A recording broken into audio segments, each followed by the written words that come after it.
ओम शांति।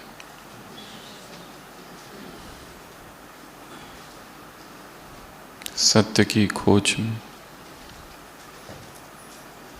10 भिक्षु निकल पड़े। उन्होंने दूर दूर की यात्रा की। उन 10 भिक्षुओं ने कई सारे शास्त्र पढ़े, कई आश्रमों में गए, पहाड़ों से गुजरे, तीर्थ स्थानों पर गए। जो कुछ एक सत्य का खोजी कर सकता है, सत्य को पाने के लिए वो सब कुछ किया, परंतु हाथ में कुछ नहीं आया। और अंततः कई वर्षों की यात्रा के बाद वो 10 भिक्षु वापस उस गांव की ओर लौट पड़े जहाँ से वो आए थे। और गांव के समीप एक नदी थी, नदी उफान पर थी और उसके ऊपर एक पुल था। उन भिक्षुओं ने उस पुल को क्रॉस किया मुश्किल से, और सोचा कि हम जितने गए थे उतने ही वापस लौटे, इसलिए अपनी गिनती कर ले। और गिनती जब एक ने की तो पाया कि एक खो गया है, केवल 9 की गिनती है। दूसरे ने कंफर्म करने के लिए गिनती की, उसने भी पाया 9 ही है, एक खो गया है। सब ने बारी बारी से गिनती की और सबका निष्कर्ष ये हुआ कि एक भिक्षु इस यात्रा में खो गया, एक सत्य का खोजी खो गया। और वो सभी रोने लगे। उसी पुल से एक यात्री जा रहा था, उसने पूछा क्यों रोते हो। उन्होंने बताया हमारा एक साथी खो गया। उस यात्री ने गिनती की, वो 10 ही थे। उस यात्री ने समझाया कि कोई खोया नहीं है, तुम 10 ही हो। पर वो भिक्षु मानने के लिए तैयार नहीं थे। यात्री चला गया, फिर से उन्होंने गिनती की, 9 ही थे, और फिर रोने लगे। उसमें से एक तब तक चट्टान के पास जाता है और झांक कर नीचे नदी में देखता है। नदी वहाँ पर उस चट्टान के नीचे शांत है और वह अपनी ही परछाई देखता है और उसे लगता है ये वही खोया हुआ 10वां भिक्षु है। वो वापस आता है और अपने साथियों को बताता है कि जिसे हम ढूंढ रहे हैं वो तो नीचे है, मैंने उसे देखा। एक एक करके वो सरकरी चट्टान के पास एक एक भिक्षु जाता है, नीचे देखता है, अपना ही प्रतिबिंब पाता है। और फिर वो लोग इस निष्कर्ष पर पहुंचते हैं कि एक डूब गया है और रोने लगते हैं और जोर से। और फिर सोचते अब दाह संस्कार भी किया जाए, क्योंकि बॉडी लाश तो मिलने वाली नहीं है, तो क्यों ना विधिवत दाह संस्कार करे। और वो दाह संस्कार की तैयारी करते हैं, लकड़ियाँ जलाते हैं। तब तक वो यात्री जो उधर से गुजर रहा था वापस लौटता है, पूछता है क्या हुआ। वो कहते हैं हमारा एक साथी जो खो गया था, हमें पता चल गया, वो डूब गया नदी में और मर गया। वो यात्री फिर से गिनती करता है, 10 ही थे।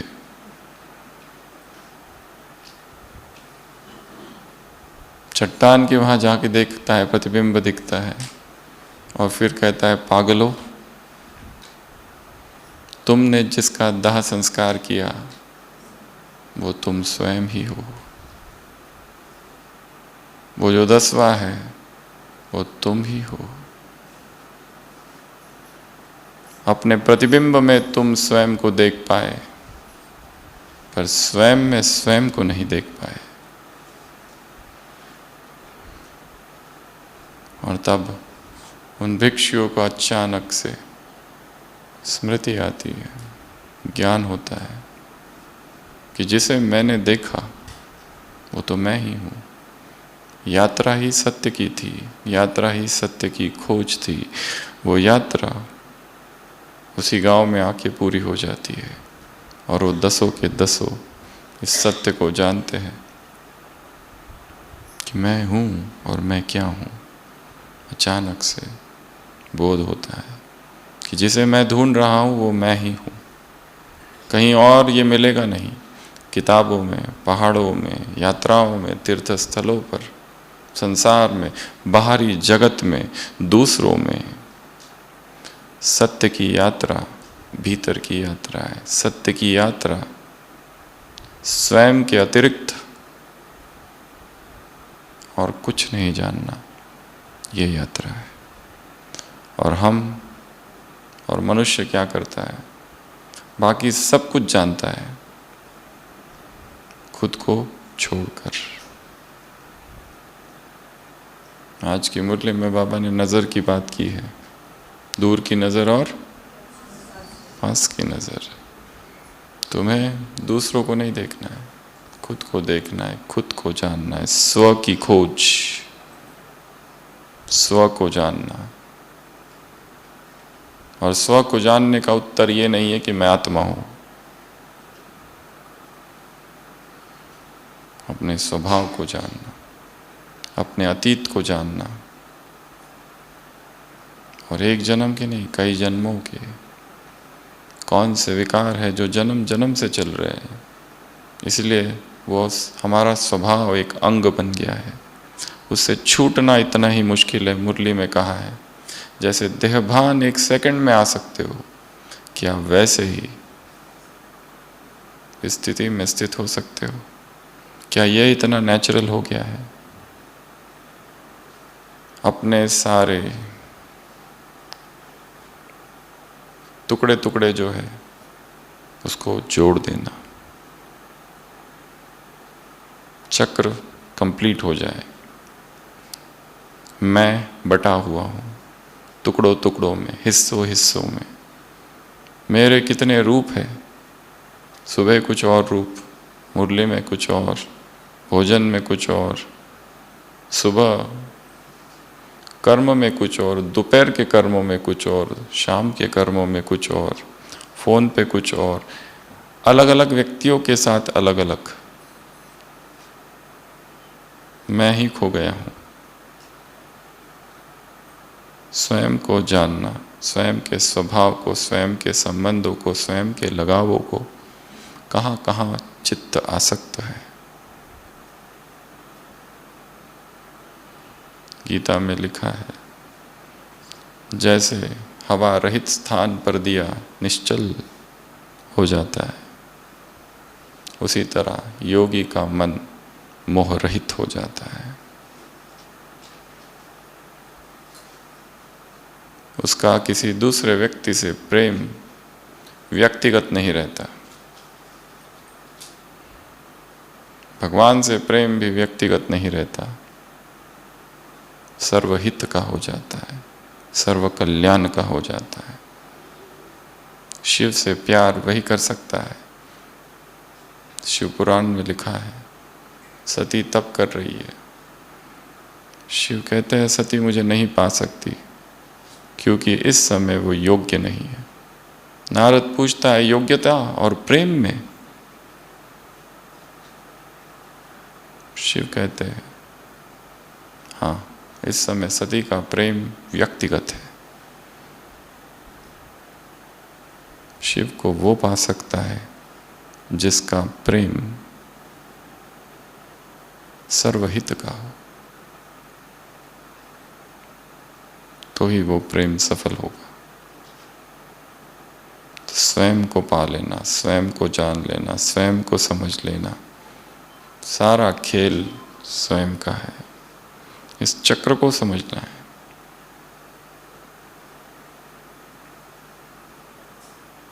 अभी सब बटा है, टुकड़े टुकड़े। साइकियाट्री में कहते हैं स्प्लिट पर्सनालिटी, सिजोफ्रेनिया। उसी तरह स्पिरिचुअल सिजोफ्रेनिया होता है,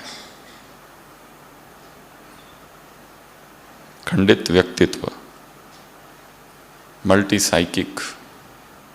मैन इज मल्टी साइकिक, बहुचित्तवान। चित्त बदलते रहता है, मूड बदलते रहता है, फ्लक्चुएशंस है, स्टेबिलिटी नहीं है। स्वयं को जानना अर्थात स्वयं को संपूर्ण रूपेण स्वीकार करना कि ये है। जैसे हंसी में कहते, एक व्यक्ति ने आंखों ने फल को देखा, आंखों ने फल को देखा, मन में लालच उत्पन्न हुआ, पर मन तो जा नहीं सकता ना, तो पैर गए पेड़ के पास, पर पैर तो तोड़ नहीं सकते, तो हाथों ने तोड़ा, हाथों ने तोड़ा, पर हाथ तो खा नहीं सकते ना, तो मुख ने खाया, पर मुख तो रख नहीं सकता ना, तो पेट ने रखा। और इस सारी प्रक्रिया में माली ने देख लिया और पीठ पर मारा, जबकि पूरे कांड में पीठ का कोई हाथ नहीं था। पर जब पीठ पे डंडे पड़े तो आंसू आंख से आए, चक्र पूरा हुआ, क्योंकि देखा किसने था? आंख ने।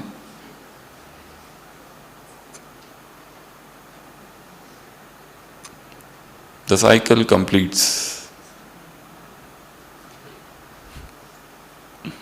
उसी तरह जो कुछ मेरे साथ हो रहा है वो मेरे ही पूर्व में किए हुए कर्मों का परिणाम है। दो व्यक्ति एक साथ, एक को सब मिल रहा है, एक को नहीं मिल रहा है। साइकिल कंप्लीट हो रहा है। इसलिए ये ड्रामा न्यायकारी है। The drama is just, there is no injustice, अगर देखा जाए तो एक दृष्टि से। पर ये अपने लिए सोचना, नहीं तो लड़ाइयाँ उनमें उतर जाएंगे। अन्याय क्यों, अन्याय क्यों, अन्याय क्यों, अन्याय क्यों? खुद के लिए जो मुझे प्राप्त हुआ, जो मुझे मिला, जो हो रहा है, वो सब सर्कल कंप्लीट हुआ है। तो सत्य की खोज स्वयं की खोज है, पदार्थ की खोज नहीं है, दूसरों की खोज नहीं है, शास्त्रों की खोज नहीं है, सृष्टि के ज्ञान की खोज भी नहीं है, यहां तक कि परमात्मा की भी खोज नहीं है, स्वयं की खोज है। अव्यक्त महावाक्य है, जब तुम स्वयं को संपूर्ण जान जाओगे तब बाप को भी जान जाओगे। जब तुम स्वयं को संपूर्ण रीति से जान जाओगे, उसी समय तुम बाप को भी संपूर्ण रीति से जान जाओगे। तो स्व को जानना। तो आज की अव्यक्त मुरली की तरफ आते हैं। इसमें से 7 बातें निकाली है, और ये सभी 7 बातें उत्तर है मैं कौन की। सबसे पहला तख्त है। कौन सा तख्त? स्वराज्य का तख्त। मुरली को कन्वर्ट कर देना है पिक्चर्स में, चित्रों में। एक तख्त रखा है, उस पर मैं बैठा हूं, और हूं कौन? स्वराज्य अधिकारी। आज बाप दादा किसको देख रहे हैं? स्वराज्य अधिकारी। स्वराज्य अधिकार क्या है? तुम्हारा जन्म सिद्ध अधिकार है, तुम लेकर ही आए हो। तुम्हें किसी से लेना नहीं है, उधार नहीं लेना है, तुम में वो है। अर्थात स्वप्रशासन, स्वप्रशासन, self discipline, self control, self restraint, self analysis, self reflection, self talk, सारा निज निज निज निज। किसी और से कुछ लेना देना ही नहीं है यहाँ पर। कौन क्या कर रहा है, किसको समझाऊं, किस किस को समझाओगे, किस किस को करेक्ट करोगे, किस किस को इशारा दोगे, वो समय गया। अब खुद को देख लो, ये कमी है, और आगे बढ़ जाओ। इसको उठाऊं उसको उठाऊं, इसको पकड़ूं उसको पकड़ूं। अब वो समय नहीं है। शायद जब ये मुरली चली 2000 में तब समय था भी, पर तब भी बाबा ने कहा है अचानक और टाइम, और अब तो बिल्कुल भी नहीं है। अब तो ज्ञान का इतना विस्तार हो गया है, इतना विस्तार। अब तो खुद को जो पकड़ना है पकड़ लो और आगे बढ़ जाओ। और एक सूक्ष्म बात इसमें छिपी हुई है। पुराने ज़माने में अगर यहाँ से दिल्ली जाना है तो पैदल 1 साल लग सकता है, बैलगाड़ी से जाए तो शायद कुछ महीने, अगर साइकिल से जाओ तो शायद और कुछ महीने कम थोड़े।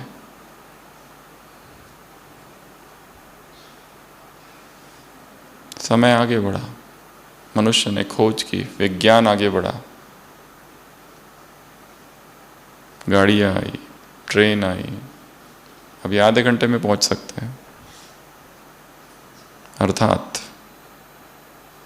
नए साधन, नई तकनीक और समय आगे बढ़ने के बाद जो कार्य पहले हुआ था वो अभी कम समय में होता है। वो समय अलग था जब महावीर थे जिन्होंने 12 साल उपवास किया था। अगर कोई महावीर अभी हो तो उनको ये करने की जरूरत नहीं पड़ी, क्योंकि समय आगे बढ़ा है, टेक्निक्स न्यू है। तो जब मुरलियाँ चली साकार या अव्यक्त, और अभी समय आगे बढ़ गया है, तो अभी वो सारी चीज़ें जो उसमें हैं वो उससे भी कम समय में होनी चाहिए। तब अगर बाबा ने कहा 1 घंटे में ही होना चाहिए, तो अभी वो 1 सेकंड में या फिर आधा सेकंड भी ज़्यादा लगे, क्योंकि यू हैव मोर टूल्स। दादियों के पास उतने सारे साधन नहीं थे जो अब हमारे पास है। जितनी चिंतन की प्रक्रिया और जितने विस्तार ज्ञान का क्लासेस कहो या जो भी कहो, उसको इस रीति से देखना है कि अभी तो और ज़्यादा उसको अच्छे से समझना है। अगर ये मुरली 2000 में चली है और तब भगवान कह रहे हैं कि स्वराज्य अधिकारी हो तुम और जन्म सिद्ध अधिकार है, तो ये वाक्य, ये शब्द, इसका स्वरूप अब और आसानी से बनना चाहिए, क्योंकि अभी हमारे पास टूल्स, टेक्निक्स ज़्यादा है। तो सबसे पहली बात आज की मुरली से, तुम कौन हो? स्वराज्य, तख्त। तो तख्त देखो और स्वयं को तख्त पर बैठा हुआ देखो। एक राजा जब तख्त पर बैठता है तो कैसे बैठता है? नींद करता है क्या? सारे मंत्री बैठे हुए इधर इधर, उसे न्याय करना है, उसे तो निर्णय करना है।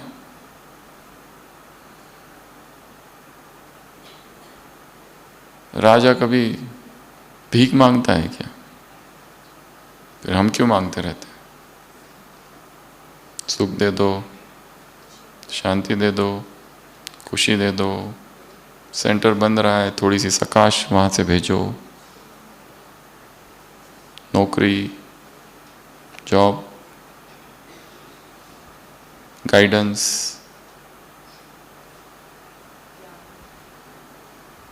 क्यों? तख्त पर हो, स्वराज्य अधिकार। स्वराज्य तुम्हारा जन्म सिद्ध अधिकार है, और जब स्वराज्य होगा तो क्या होगा? तुम्हारे पास क्या कहा है उसमें? लाइट और वाइट। तो सबसे पहले तख्त, उसके बाद में सेकंड पॉइंट ताज। कौन सा ताज? डबल ताज। कौन सा ताज? लाइट का ताज। वो किस आधार पर होगा? जितनी माइट होगी। वहाँ उसका विस्तार नहीं दिया है बाबा ने, पर कई मुरलियों में आता है। ये कौन सा ताज है? प्यूरिटी का ताज, जिम्मेदारी का ताज, वगैरह वगैरह। तो एक सूक्ष्म और अदृश्य ताज है ऊपर, जो प्रकाश का है, प्यूरिटी का है। अगर प्यूरिटी अखंडित है तो आत्मा निमित्त बनेगी बहुत सारी सेवाओं की। स्वतः, वो न चाहते हुए भी। यदि प्यूरिटी टूट रही है, ब्रह्मचर्य बार बार खंडित हो रहा है, तो आत्मग्लानि पकड़ी रहेगी और वो आत्मग्लानि सेवाओं में बाधा होगी।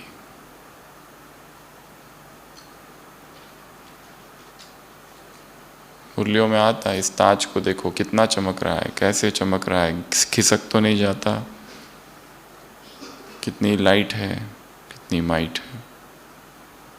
तो पहले तो तख्त पर बैठना है, स्वराज्य अधिकार, मेरी इंद्रिया मेरे वश में है सब कुछ। दूसरा, प्यूरिटी का ताज। तीसरी पॉइंट, शक्तियों का अधिकार। शक्तियों का अधिकार, सारी पावर्स मुझ में है। मैं मास्टर सर्वशक्तिमान हूं, सारी शक्तियां। पर बाबा ने कहा नंबरवार क्यों बन जाते हो? क्योंकि जिस समय जिस शक्ति की आवश्यकता, अभी मुरली पढ़ रहे हो, तुरंत आह्वान करो, एकाग्रता की शक्ति आ जाए, मेमोरी पावर आ जाए, अपने आप आएगी। कुछ महत्वपूर्ण निर्णय लेना है जीवन का, बहुत महत्वपूर्ण निर्णय शक्ति का आह्वान, सामना करना है। अचानक से विकराल परिस्थिति आ गई, अचानक। इसके पहले भी सुनाया था, हम मुंबई में थे, BSES में, वहाँ एक डॉक्टर साहब है, सर्जन थे उस समय, एक ही बेटा था उनका, उसको डेंटल कॉलेज में डाला, फिर वो लंदन गया, लंदन में उसने पढ़ाई पूरी की, और पढ़ाई जिस दिन पूरी हुई, डिग्री उसके हाथ में थी, और वहाँ से फ़ोन किया इधर मुंबई, लंदन से, कि मेरा डिग्री पूरी हो गई है, मैं फर्स्ट क्लास आया हूँ, वगैरह वगैरह। बहुत अच्छे से बात की पिताजी से, फ़ोन रखा। 5 मिनट के बाद दोबारा फ़ोन आया कि बेटे का एक्सीडेंट हो गया है and he is dead on the spot. ऐसा नहीं सीरियस है, ख़त्म, वहीं के वहीं ख़त्म हो गया। वो सर्जन एकदम शॉक में ही चले गए। कितने मास तक वो बोल ही नहीं सके, कुछ रो भी नहीं रहे हैं, जस्ट शॉक। इकलौता बेटा कौन, अब भी जिससे बात किया, नेक्स्ट फोन इज गॉन। अचानक सामना करना पड़ेगा, अचानक सहन करना पड़ेगा। आत्माओं के स्वभाव संस्कार बहुत भिन्न भिन्न है, हम कुछ नहीं कर सकते उसके लिए। और जैसे कहा चक्र पूरा हो रहा है, तो चक्र को पूरा होने दो। पति बहुत मारता है बाबा, बाप कहते हैं तुमने भी मारा होगा। बाबा ये नहीं कहते आओ आओ यहाँ सिर को लेट जाओ, बहुत अच्छा, मैं तुम्हें थोड़ा सा मलहम लगा के देता हूँ। बाबा का उत्तर क्या है? तुमने भी मारा होगा। बाबा हमारी मम्मा चली गई, बाबा कहते हाँ हाँ मैं जानता हूँ, आ जाओ इधर, मैं तुम्हें मम्मा की बातें बताता हूँ। बाप कहते हैं अब तुम्हारी बारी है, हो तो गई, अब 24 जून अब तुम्हारी बारी है।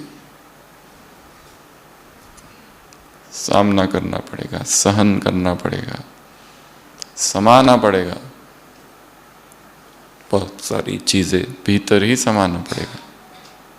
और कई बार हमारी अपनी बातें जब हम नहीं समाते हैं और इसके उसके साथ शेयर करते, वो शेयरिंग से वो और बढ़ जाती है कई बार।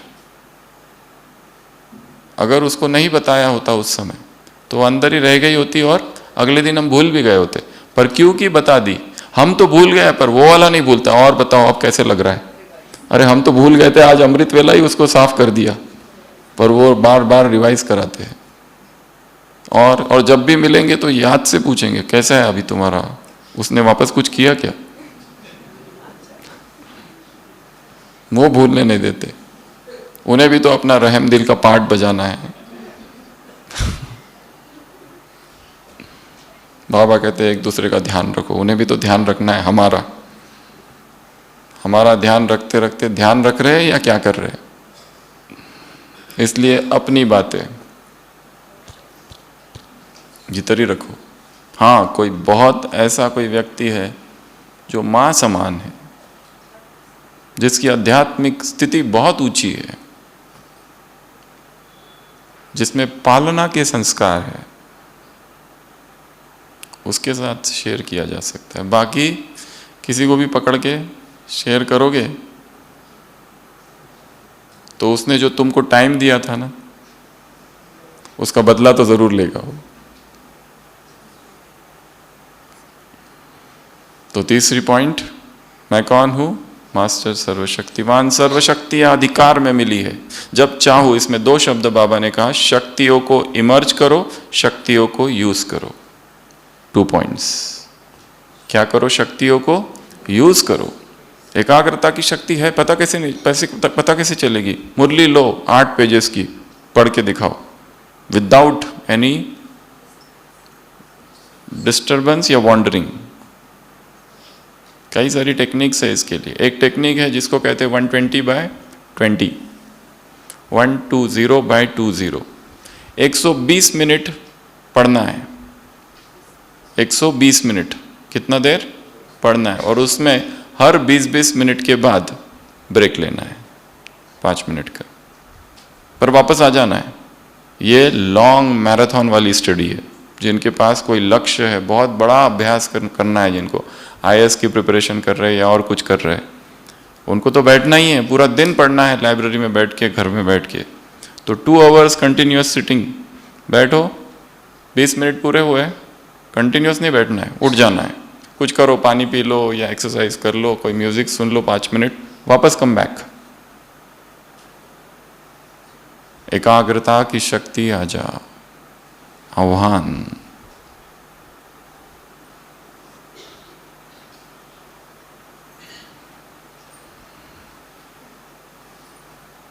सर्वशक्तियां, और उसको क्या करो? इमर्ज। सब इधर ही है, हमने ये सब किया है द्वापर से अब तक, सब कुछ हमारे भीतर है। 3rd पॉइंट,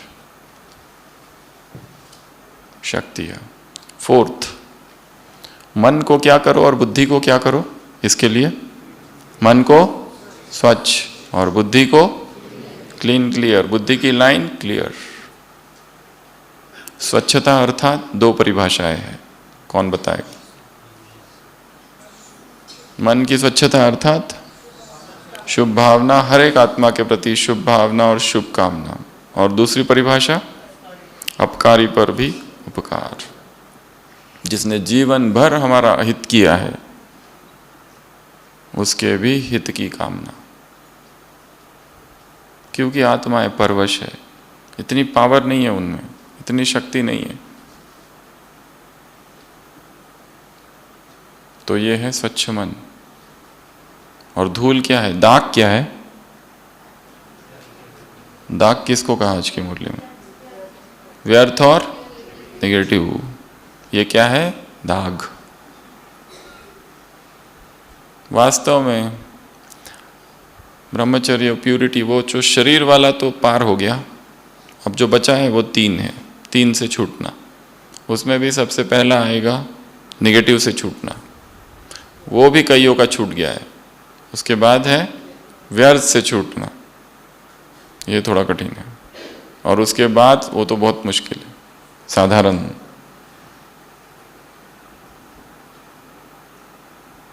ये 3 टारगेट है प्यूरिटी के।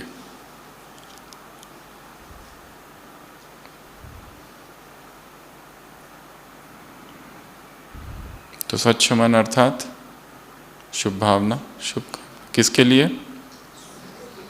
किसके लिए? सबके लिए, एक छोड़कर।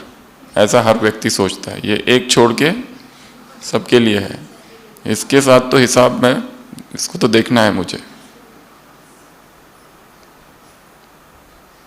पिताजी ने अपने बेटे को समझाया, बहुत क्रोध करता है, मोटा मोटा बच्चा है, एक पटकता है अपने सारे उसके दोस्तों को, जब देखो तब झगड़ा करता है और मारता है। दूसरों के पेरेंट्स आके कंप्लेन करते हैं। पिताजी अपने बेटे को समझाता है, जब भी तुम्हें क्रोध आता है ना, उल्टी गिनती चालू करो, 100, 99, 98, इस तरह से, तो तुम्हारा क्रोध क्या हो जाएगा? शांत। तो पिताजी एक दिन खिड़की से देखते हैं, उनका बेटा किसी की छाती पर बैठा हुआ है, एक दूसरे बेटे के, बच्चे के, और गिनती कर रहा है। पिताजी क्या कहते हैं? बोलता, बहुत अच्छा, तुम क्रोध आ रहा है ना, तुम ये कर रहे हो, बस मैं अभी गिनती पूरी करूंगा, उसके बाद देखता हूं इसको। तो ये टेक्निक्स काम नहीं करती। ये टेक्निक्स है संसार में एंगर मैनेजमेंट में सिखाई जाती है, फेल होती है, टेम्पररी है। मन स्वच्छ, बुद्धि क्लीन क्लियर, और क्लीन क्लियर बुद्धि में अपने आप ही टचिंग होती है, अभी ये करना है, अभी वो करना है, अभी ये नहीं करना है, अभी वो करना है। निर्णय शक्ति बाबा ने कहा।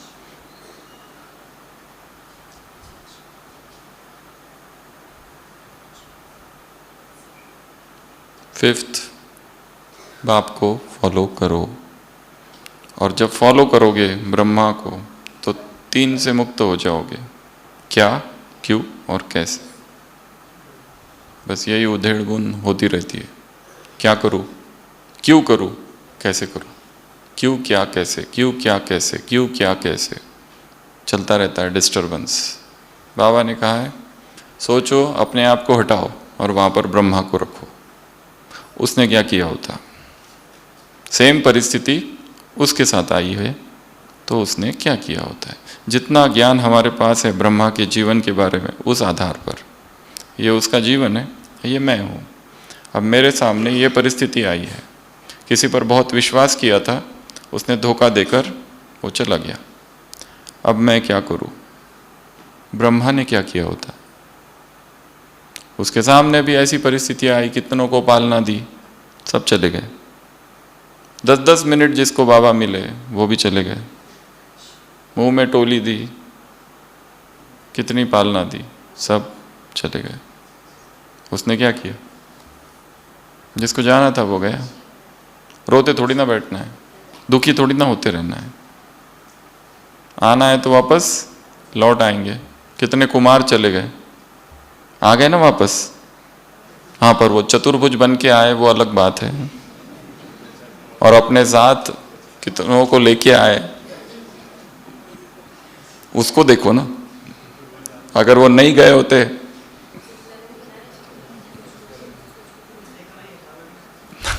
खाली देखना फॉलो नहीं करना। तो जा रहा है जाने दो, आ रहा है आने दो, ये चलते रहेगा खेल। और मृत्यु तो सत्य है जीवन का। कोई ना कोई कारण तो, राम जी कोई ना कोई कारण तो बनाते हैं, ऐसा कहते हैं हम लोग मेडिकल में, कोई ना कोई कारण तो बनेगा।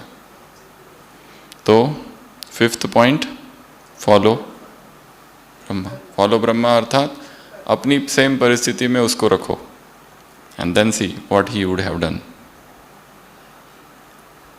6th, self checking. किसको देखना है? खुद को, केवल खुद को। दूसरों को देखेंगे तो क्या होगा? अवगुण दिखाई देंगे और वो ही धारण होंगे। क्योंकि हर व्यक्ति एक अपना अपना पुरुषार्थ तो कर ही रहा है आगे बढ़ने का, और सब में कमियां हैं। जो कमी मुझ में है वो उसमें नहीं है, जो कमी उसमें है वो मुझ में नहीं है, जो विशेषताएं मुझ में है वो उसमें नहीं है, जो विशेषताएं उसमें है वो मुझ में भी नहीं है। Self checking. And last point, रिश्ता। मीडिया ग्रुप से मुलाकात। बाबा ने कहा बाकी सब याद नहीं रहा तो चलेगा, एक बात पक्का कर लो बस। कौन सी? डैश डैश डैश, फरिश्ता फरिश्ता फरिश्ता। कितना देर में? 1 सेकंड में। कब कहा था? 2000 में। तो अभी कितना टाइम फिर? अभी टाइम का सिद्धांत, अभी और कम समय।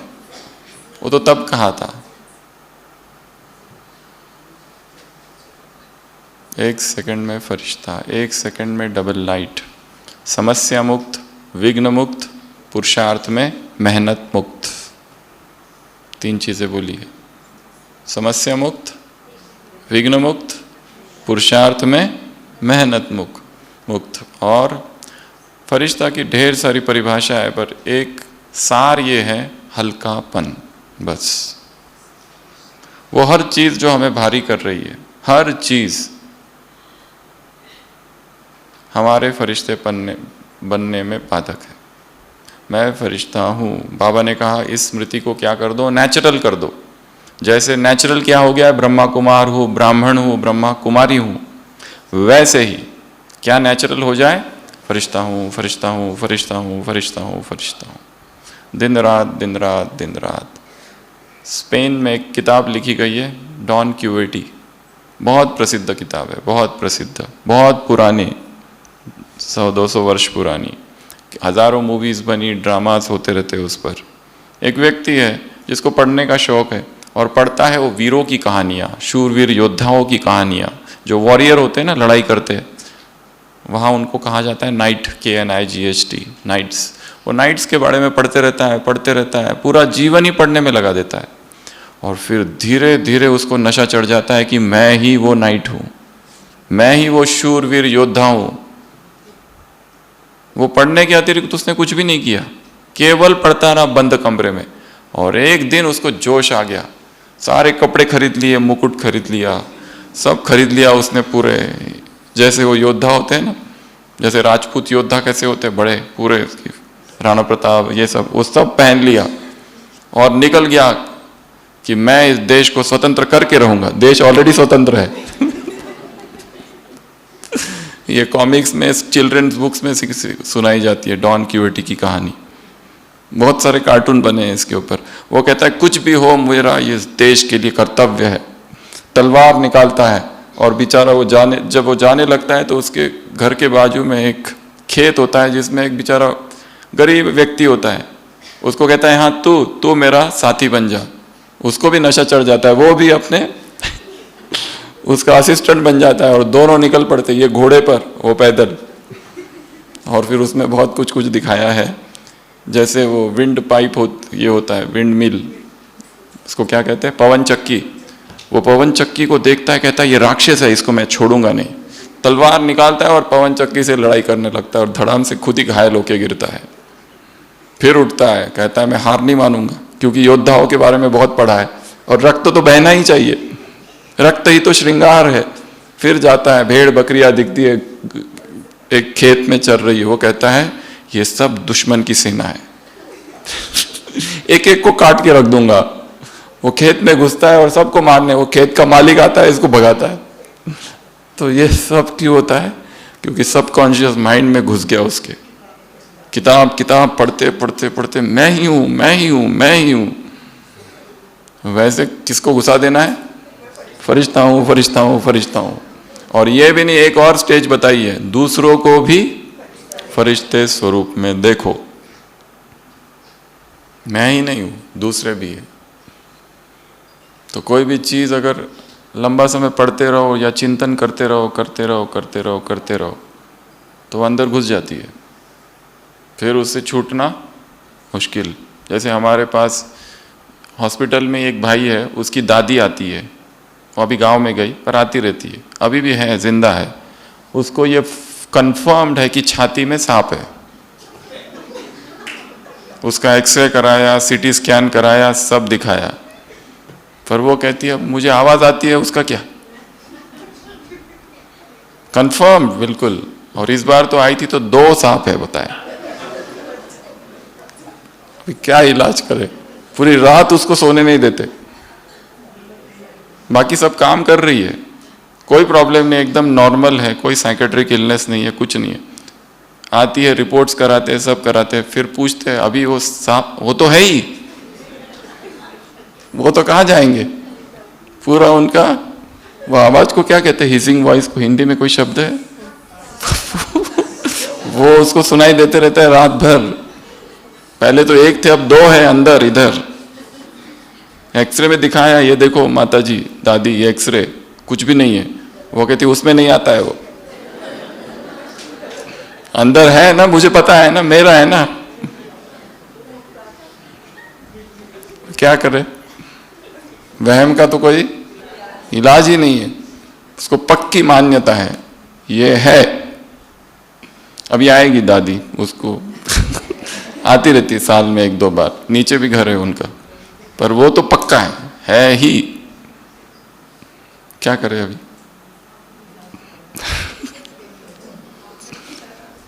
तो इतना गहरा चला गया है वो सबकॉन्शियस में, इतना गहरा, यही है इतना गहरा। अगर ये सारी चीजें जा सकती है तो ये पॉइंट भी तो जा सकती है। बाबा ने कहा ये नेचर इस स्थिति को फिर नेचुरल कर देगा।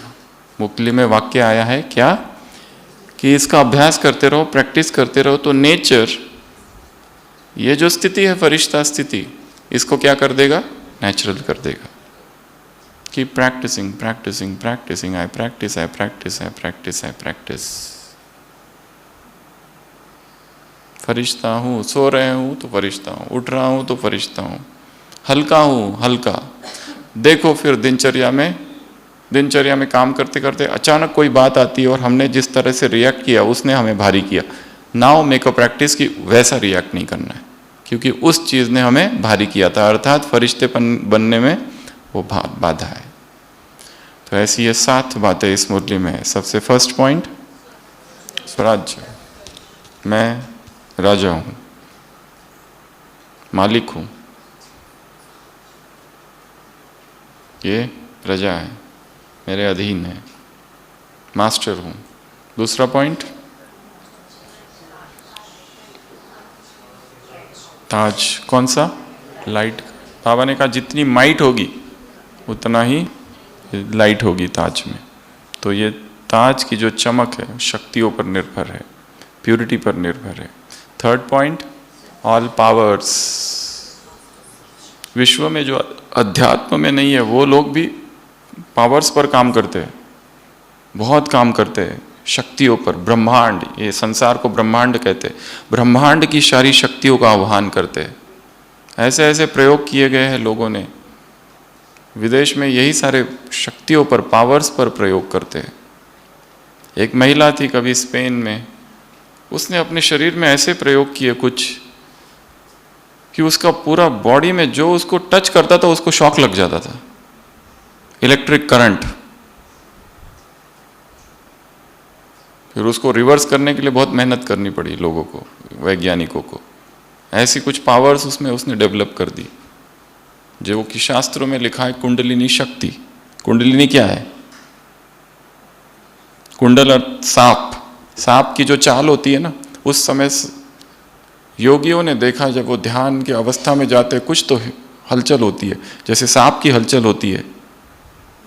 सांप जो बिल में है छिपा हुआ, मतलब कोई फ्रोजन स्नेक, और उसको जागृति आ गई तो वो जिस तीव्रता से चलता है ऐसी ये शक्ति चलती है तीव्रता से, और वो जागृत हो जाती है। अगर रीढ़ की हड्डी को काटो वहां कोई कुंडलिनी वगैरह कुछ नहीं मिलेगा, पर शक्ति है। वास्तव में शक्ति आत्मा में ही है, वो कुंडलिनी भी आत्मा शक्ति की ही जागृति है। ये उस समय उन्होंने खोजा तो ये शब्द लिखा उसके लिए, Kundalini Shakti, the serpent power, the coiled serpent. Coiled अर्थात वो ये मार के बैठा हुआ, कुंडली मार कर बैठा हुआ सांप ऐसा लेटा हुआ है और फिर वो जागृत होता है। आज की भाषा में यदि उसका ट्रांसलेशन करोगे तो सिंपल शब्द है इलेक्ट्रिसिटी, इलेक्ट्रिक करंट। वो पावर जनरेट होती है। लोगों ने पावर्स पर बहुत काम किया है, सिद्धियों पर काम किया है, लोगों को इम्प्रेस करने के लिए, दूसरों को। पर हमको वो सब नहीं करना है, हमें तो अपनी शक्तियों को जागृत करना है, आह्वान करना है, यूटिलाइज करना है, इमर्ज करना है। ये मुरली में आया है। तो थर्ड पॉइंट है पावर्स। नेक्स्ट, फोर्थ, मन को स्वच्छ कर देना है, कठिन काम है, जीवन भर का पुरुषार्थ है, क्योंकि धूल बैठती रहती है, उसको झाड़ू लगाते रहना है कई बार दिन में। अगला, बुद्धि क्लियर। अगला पॉइंट, फॉलो ब्रह्मा बाप। मम्मा का मास चालू है, मम्मा की किताब ले लो और एक बार पूरी जीवन कहानी रिवाइज कर लो, क्या क्या हुआ, कैसे कैसे हुआ। बहुत सारी चीज़ें हम उसमें से सीखेंगे। अगला, सेल्फ चेकिंग। तो ब्रह्मा को फॉलो करें तो 3 बातों से मुक्ति हो जाएगी, क्या, क्यों और कैसे, अपने आप। नेक्स्ट, सेल्फ चेकिंग, खुद की चेकिंग करनी है, दूसरों की नहीं। नेक्स्ट, फरिश्ता, 1 सेकंड में फरिश्ता बनना, 1 सेकंड में फरिश्तेपन का अभ्यास करना। तो ये मुरली 2 विंग्स है, उनसे बातें की है बाबा ने। ऐसे कैसे निर्लिप्त रहने वाली आत्माओं को, ऐसे राज ऋषि आत्माओं को, ऐसे बेहद के वैरागी आत्माओं को, ऐसे, स्लोगन क्या है, दिल की सच्चाई सफाई वाले, बाप को राजी करने वाली आत्माओं को, ऐसे स्वराज्य अधिकारी आत्माओं को, मास्टर सर्वशक्तिवान आत्माओं को, डबल लाइट आत्माओं को, लाइट के ताज वाली आत्माओं को, ऐसे ऐसे। हाँ, तुरंत दान महापुण्य, ये ब्रह्मा का स्लोगन था, ये एक मिस हो गया था, ये ब्रह्मा का स्लोगन था, तुरंत अभी अभी कर्म में लाया। इस स्लोगन को चरितार्थ करने वाली आत्माओं को, ऐसे बाप को फॉलो करने वाली आत्माओं को, निराकार स्थिति में, निराकार कर्म में ब्रह्मा को फॉलो करने वाली आत्माओं को, ऐसे ऐसे मन स्वच्छ और बुद्धि क्लीन और क्लियर रखने वाली आत्माओं को, ऐसे स्वयं की चेकिंग स्वयं करने वाली आत्माओं को, ऐसे निर्विघ्न, विघ्न मुक्त, समस्या मुक्त और पुरुषार्थ में मेहनत मुक्त आत्माओं को, ऐसे क्या, क्यों और कैसे से मुक्त आत्माओं को, ऐसे मास्टर सर्वशक्तिवान, शुभ भावना, शुभ कामना रखने वाली आत्माओं को, अपकारी पर भी उपकार करने वाली आत्माओं को, ऐसे नजदीक का चश्मा कैसा है तुम्हारा, तेज, और दूर का कि उल्टा, दूर का तेज है, नजदीक का कमजोर है। दूसरों के अवगुण बहुत फास्ट दिखाई देते हैं, स्वयं के नहीं, ऐसे देह स्वयं की कमजोरी को, स्वयं को देखने वाली आत्माओं को, ऐसे फरिश्ता स्थिति नेचुरल हो जाए, मैं फरिश्ता हूँ, फरिश्ता फरिश्ता फरिश्ता, बाकी सब भूल जाओ, ये नहीं भूलना। मुझे कैसा रहना है, लाइट, हल्का, कोई भी चीज़ भारी ना करे। तो ऐसे ही आत्माओं को बाप दादा का याद प्यार, गुड नाइट और नमस्ते, ओम शांति। हम रूहानी बच्चों की, रूहानी बाप दादा को याद प्यार, गुड नाइट और नमस्ते।